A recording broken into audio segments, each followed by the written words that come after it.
हाय दोस्तों, नमस्कार। आप सब कैसे हैं? हम तो उम्मीद करते कि आप लोग अच्छे होंगे।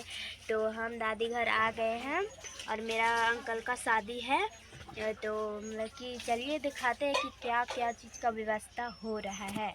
आइए दिखाते हैं।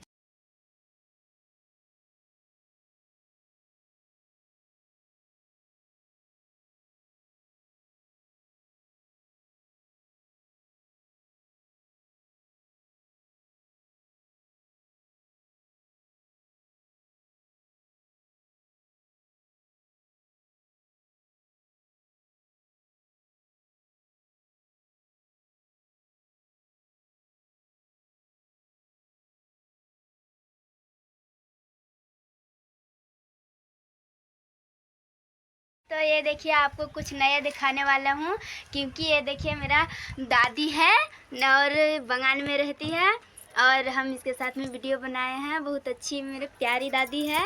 तो आपको अच्छा लगे तो कमेंट में ज़रूर बताइएगा, ठीक है ना।